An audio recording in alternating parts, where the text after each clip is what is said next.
Sobat Komsos, kita berjumpa kembali di Ruang Bisik, bincang asik bersama Komisi Komsos Keuskupan Bandung.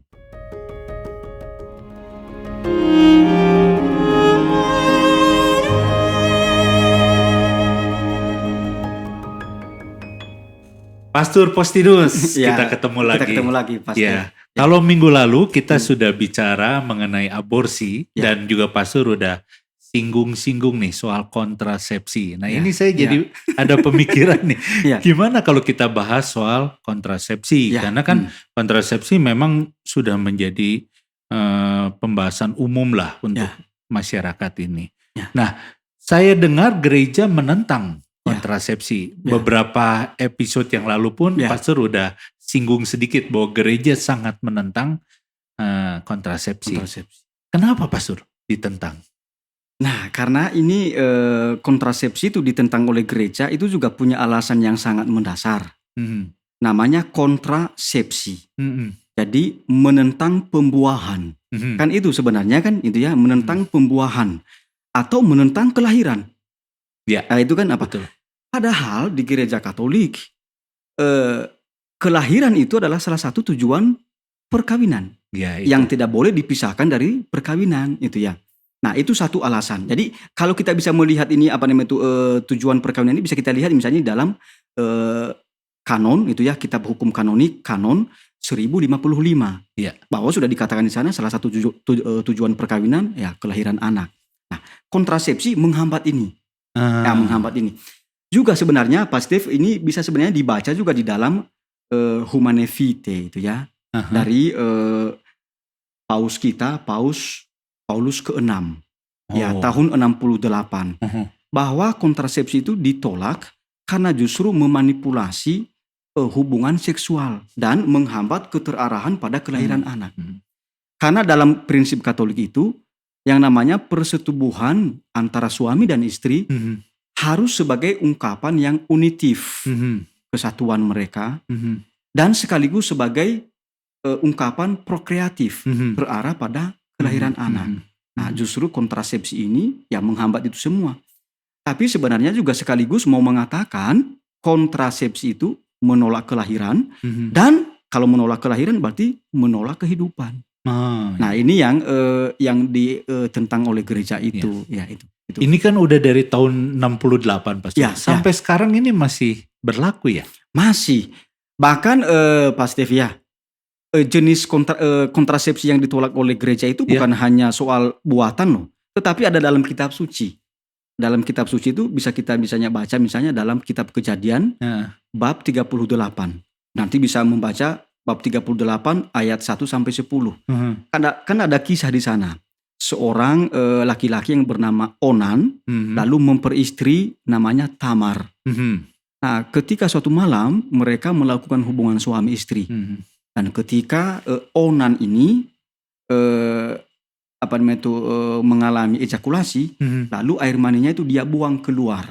Nah, itu ditentang oleh Allah di dalam kitab Kejadian, dan istilah ini juga dipakai oleh medis dan juga dalam ajaran gereja dan disebutkan di dalam dokumen ini Humanae Vitae, namanya coitus interruptus. Jadi memutus pembuahan, persenggama karena spermanya dibuang. Nah, ini gereja menolak ini juga. Jadi tidak hanya kontrasepsi, bukan cuma yang buatan, tapi justru juga tindakan yang menghambat pembuahan ini ditolak oleh gereja juga. Jadi itu. Di sekarang ini kan di luaran itu banyak banget ya alat-alat kontrasepsi. Nah, gereja menentang semuanya itu? Menentang semua pasti. Menentang karena, ya? Nggak ada yang kalau ini boleh? Enggak, karena yang ditentang oleh gereja itu karena ini kontrasepsi itu menghambat kelahiran atau menghambat pembuahan. Maka itu entah itu jenisnya kondom, entah itu jenisnya pil atau suntik, atau misalnya juga dulu itu IUD atau apa ya itu? Iya, itu ada semacam IUD juga ya. Nah, itu juga semua ditolak, entah itu bersifat berbentuk busa, itu jelly itu ya, semua ditolak oleh gereja. Karena selain menghambat pembuahan, juga mengubah hormon. memanipulasi itu kan, memanipulasi hormon ini. Nah itu mengubah, tidak alami.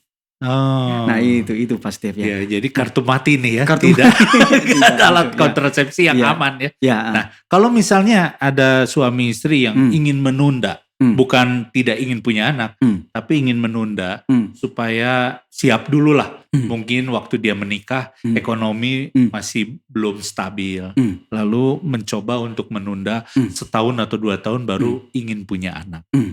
Lalu mereka melakukan hubungan dengan cara sistem kalender. Jadi melihat tanggal suburnya si istri. Apakah kalau seperti itu juga dianggap tidak boleh, Pak? Nah, justru gereja ini itu gereja itu selalu memberi solusi, Pak Stef. Iya. Jadi gereja itu bukan cuma melarang aja. Melarang itu nggak boleh, ini nggak boleh ini. Tapi justru gereja itu memberi solusi. Nah, bisa dibaca di dalam dokumen Humanae Vitae ini. Khususnya di dalam nomor 16. Ya, 16 itu. Jadi melakukan persetubuhan hanya pada saat istri tidak subur untuk menjaga jarak anak itu masih diperbolehkan. Mengapa? Karena kita tidak mengubah hormon.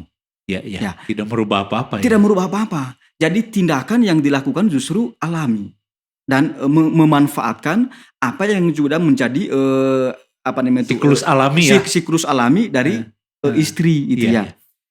Nah, jadi tapi prinsipnya yang harus dipegang. Pertama, mereka bukan dalam arti menolak kelahiran anak. Maka mereka tidak melakukan persetubuhan pada saat istri subur. Karena di prinsip kita itu yang penting melakukan persetubuhan antara suami dan istri harus terbuka pada kelahiran anak. Nah, sekarang gereja meminta berpantang berkala.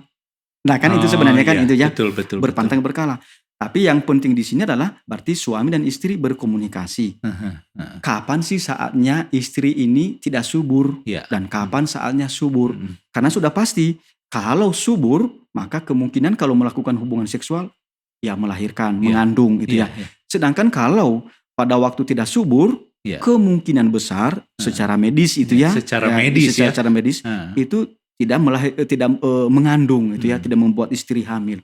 Nah, gereja kita itu memperbolehkan ini karena bukan menolak kelahiran anak atau bukan menentang kelahiran itu, tetapi hanya memanfaatkan siklus alami dari si istri ini.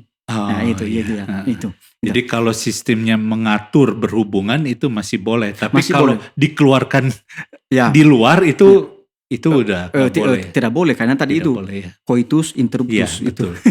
Itu. Nah, ada lagi kejadian gini. Ini juga secara medis sih.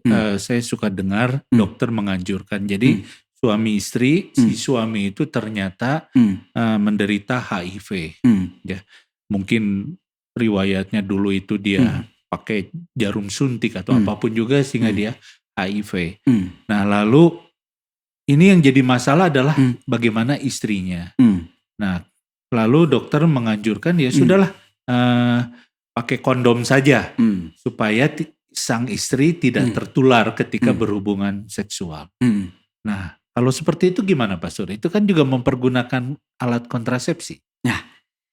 Nah ini sekali lagi gereja kita itu sangat berhati-hati dan menurut saya bijaksana dalam hal ini. Pertama, kan kalau orang sampai kena HIV itu kan macam-macam juga penyebabnya. Bisa jadi mereka yang bekerja di rumah sakit, ya karena misalnya kan kena darah melalui darah itu karena mengambil darah orang yang pasien itu pasien HIV itu juga bisa. Atau juga bisa karena gonta-ganti pasangan, gonta-ganti pasangan kan begitu. Maka yang harus direfleksikan adalah mengapa si suami ini sampai kena HIV. Apalagi kalau itu dilakukan karena misalnya sebelum mereka menikah, tetapi si suami ini sudah gonta-ganti pasangan. Jadi melakukan hubungan seksual yang bertentangan dengan ajaran moral karena dia lakukan pranikah. Atau ketika dia sudah menikah, tetapi dia selingkuh. Ini juga sama, bertentangan dengan ajaran gereja. Maka gereja itu memberikan pengajaran begini. Kondom itu tidak pernah menyembuhkan yang namanya HIV. Kan tidak kan? Oh iya, betul, tidak menyembuhkan itu ya. Tidak menyembuhkan. Iya. Untuk sementara waktu bisa untuk mencegah supaya tidak menular kepada tertular. Tetapi tidak pernah bisa menyembuhkan itu.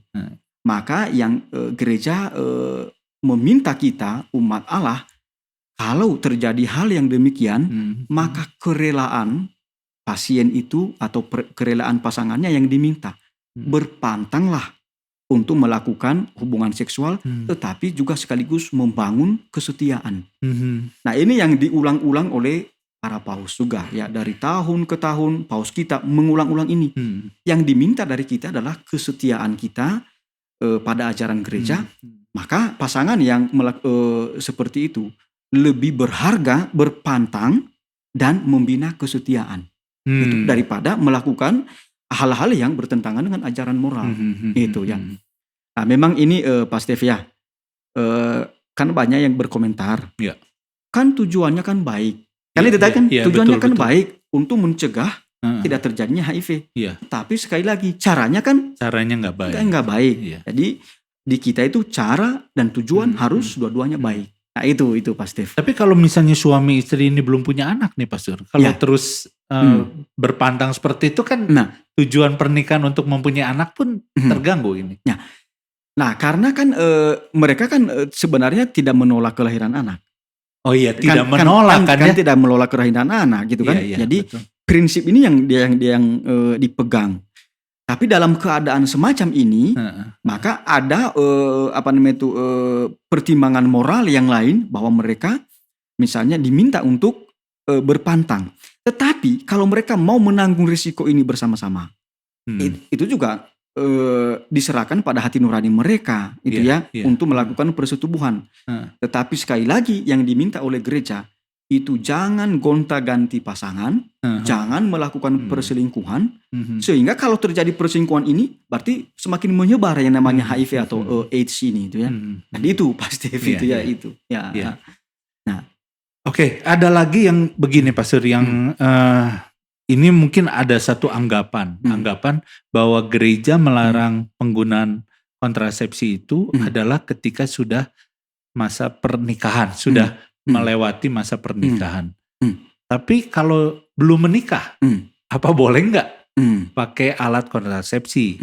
Nah, karena begini, ada mungkin di beberapa negara itu, bahkan juga saya dengar sekarang itu para psikolog ya, sudah mulai menggaungkan ini untuk menghindari aborsi,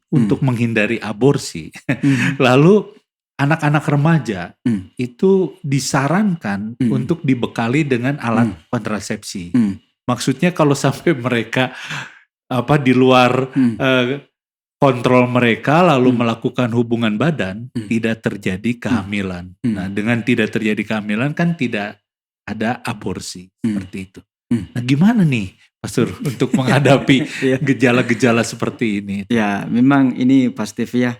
Kalau kita berhadapan dengan dunia saat ini dalam menghadapi kasus-kasus aktual, maka memang pertama-tama dari kita memang tidak reaktif. Tetapi kita sungguh-sungguh kita tangkap apa sih yang melatar belakangi ini. Bisa jadi dunia sekular. Bisa juga karena begitu banyak informasi.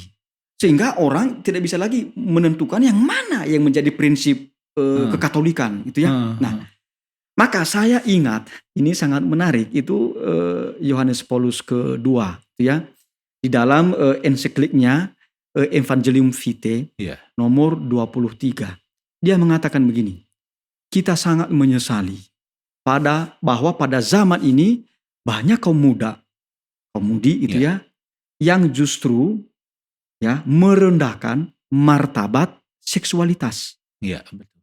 Dengan semaunya, melakukan hubungan seksual dengan semaunya, bahkan ditambah dengan penggunaan alat-alat kontrasepsi ini. Jadi itu yang disesali oleh gereja. Gereja mau mengatakan begini, yang namanya hubungan seksual pranikah itu sudah bertentangan dengan hukum moral. Itu kan sudah jelas ya. Sudah jelas itu ya. Jadi cara kita juga harus baik, tujuannya pun harus baik. Jadi bukan dalam arti yang penting tidak aborsi, yang penting tidak hamil. Kan itu namanya dosa bertumpuk dosa gitu ya. Iya. Jadi untuk menutupi dosa ini ditumpuk lagi dengan dosa itu ya. Iya, betul. Jadi gereja tetap menolak ini karena ini sangat masuk akal ya. Iya, betul. Sangat masuk akal. Betul. Itu. Ya, karena melakukan praktek itu saja sudah salah gitu, sudah bertentangan gitu. Itu ya. Terlepas pakai kontrasepsi atau tidak udah salah gitu. Udah salah itu. Ya, ditambah lagi dengan kontrasepsi jadi numpuk kesalahannya itu ya pasti. Ya. Nah, kalau gereja memang menentang kontrasepsi, bagaimana dengan dunia yang selalu mengkampanyekan penggunaan alat kontrasepsi, Pastor? Ya. Nah, memang ini juga ada anggapan yang lain yang mengatakan begini, gereja kok tidak ada usaha untuk mengampanyekan supaya tidak menggunakan kontrasepsi. Enggak loh. Justru gereja itu sangat peduli. Dan gereja itu dari tahun ke tahun memelihara prinsip ajaran bahwa kita menolak yang namanya kontrasepsi. Dan dianjurkan kepada umat kita supaya tidak semaksimal mungkin tidak memakai kontrasepsi. Dan usaha-usaha ini sangat luar biasa, Pak Stef ya. Kalau kita melihat dokumen-dokumen gereja itu luar biasa. Gereja itu tidak hanya ini kitab suci, tetapi juga melibatkan tenaga-tenaga medis, dokter yang hebat-hebat. Bagaimana sih pertimbangan, kenapa sih sampai begini ini itu? Nah, baru mengambil kesimpulan. Tapi ada saatnya mengatakan sama sekali tidak boleh. Nah, gereja sebenarnya sangat berpartisipasi. Saya ambil contoh lah gereja Indonesia, ya gereja Indonesia itu. Karena ada satu metode keluarga berencana alami yang diperbolehkan oleh gereja supaya tidak memakai alat-alat kontrasepsi itu. Ada namanya MOB, MOB, ya, metode ovulasi Billings. Nah, sebenarnya metode ovulasi Billings ini awalnya pada tahun 1950 itu dikembangkan di Australia, ya, di Australia. Lalu pada tahun 1964 itu menyebar kepada ke seluruh dunia. Ya. Khusus di Indonesia itu metode ini itu dikembangkan pada tahun 1976. 76 sudah. 76. Dan yang mengembangkan ini salah satu organisasi di dalam gereja Katolik, karena dalam organisasi ini banyak para suster, para romo dan orang-orang Katolik, dokter Katolik gitu ya, tenaga medis Katolik. Lalu mereka namanya Perdaki ya. Yeah. Perdaki itu ya. Lalu mereka mau mengembangkan ini. Itu. Metodenya mirip-mirip dengan sistem kalender. Tapi agak berbeda. Kalau ini yang diamati adalah bukan kalendernya, bukan masa subur, bukan masa subur. Ya, bukan periodik suburnya, tetapi lendir dari si istri. Periksa lendir. Periksa lendir ini. Yeah. Jadi prinsipnya kalau lendirnya itu licin, itu ya tidak kering, maka kemungkinan besar ini subur. Maka di dalam metode ini biasanya menjelang haid dan 2-3 hari setelah haid itu masih subur biasanya.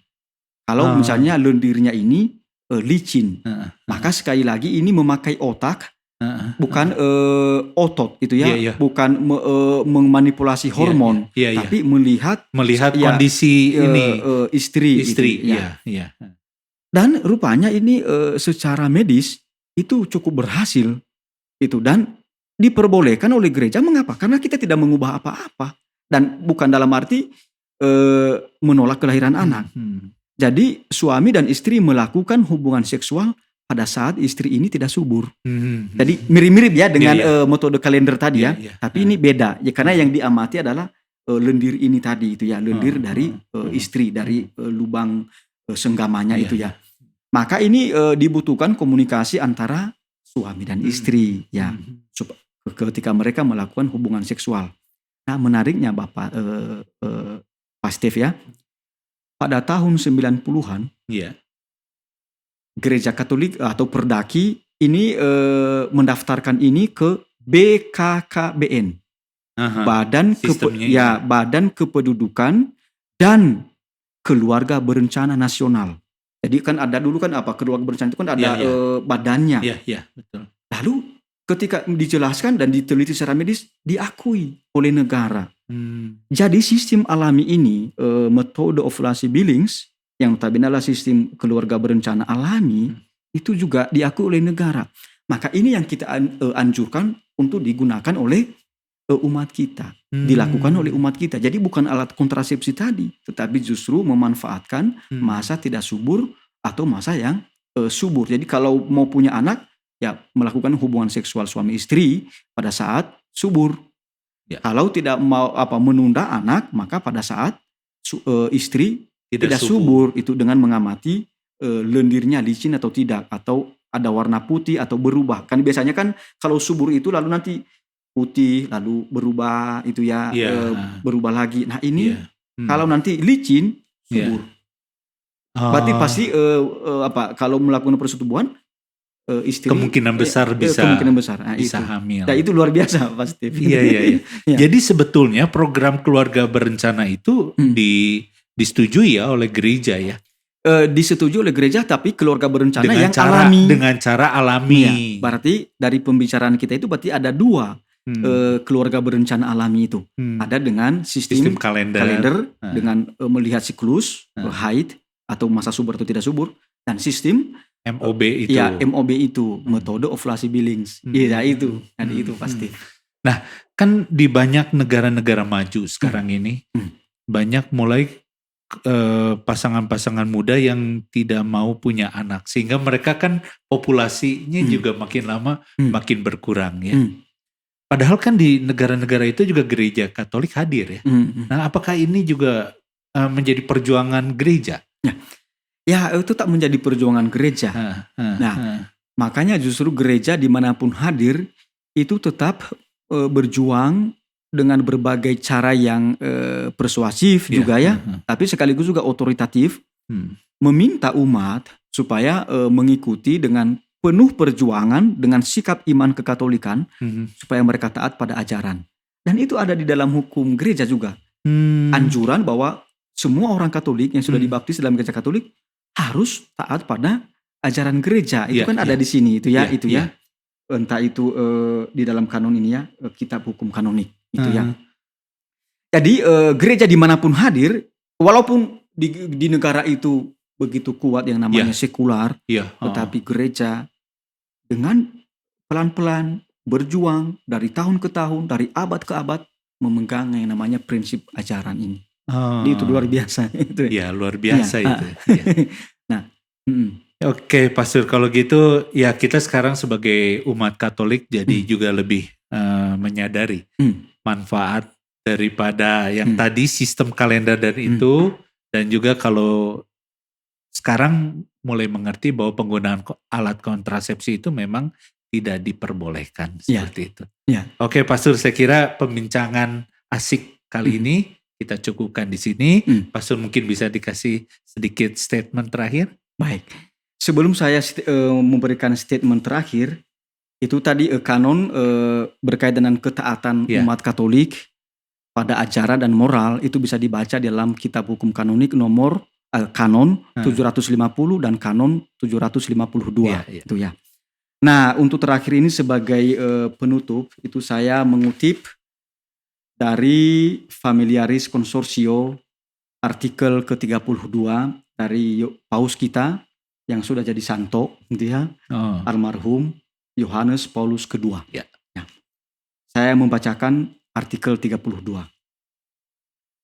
Gereja menolak pemakaian kontrasepsi, sebab melalui kontrasepsi ditumpangi dengan bahasa yang secara objektif berlawanan dengannya, yakni dengan menyerahkan diri sepenuhnya kepada partnernya. Tindakan itu tidak hanya membawa kepada penolakan positif untuk terbuka bagi kehidupan, melainkan juga kepada pemalsuan kebenaran inti cinta kasih suami istri yang terarahkan kepada penyerahan diri seutuhnya. Di gereja sudah sangat jelas menolak yang namanya kontrasepsi. Terima kasih. Terima kasih Pastor Faustinus. Demikianlah Sobat Komsos. Kalau misalnya nanti ada banyak pertanyaan, silakan bertanya di kolom chat yang ada di YouTube, ataupun boleh juga menghubungi kami. Nanti kalau banyak pertanyaan-pertanyaan yang baik, kita akan ketemu lagi. Ya. Kita akan bahas pertanyaan-pertanyaan dari para Sobat Komsel. Ya, baik Pak Steve. Baik, terima kasih. Sampai berjumpa kembali dalam episode berikutnya. Terima kasih. Terima kasih Pak Steve.